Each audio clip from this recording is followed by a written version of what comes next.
मित्रांनो पाहू शकता आपण इथं 3 ट्रक भरून सिलेंडर आलेत। तरी या बाजूला जर पाहिलं तर खूप मोठी अशी लाईन लागलेली आहे।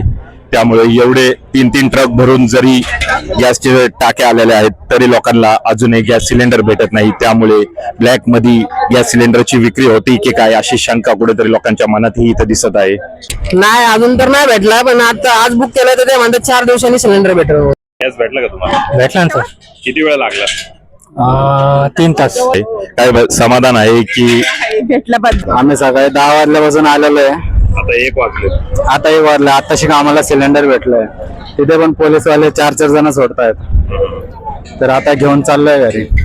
तर तुमचं काय भावना आहे की कधीपर्यंत या समस्यातून आपला देश बाहेर निघाला पाहिजे? कारण लढाई तर 7 समुद्र पार इराण इस्रायलची चालू आहे, परंतु त्याची झळ आपल्याला बसत आहे।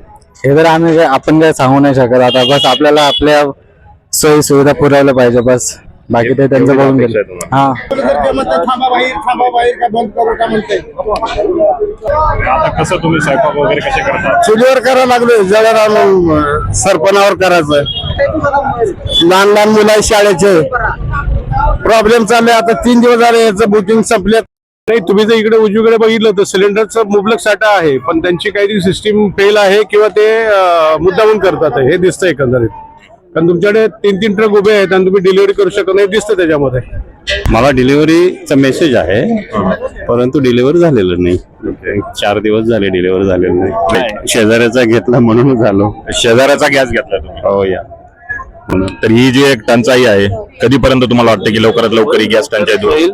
काय म्हणतात त्याला, क्रिएटेड पॅनिक आहे, पण ओके होईल। कारण सप्लाय तर भरपूर दिसतोय, तसा काही इश्यू नाहीये सप्लायला।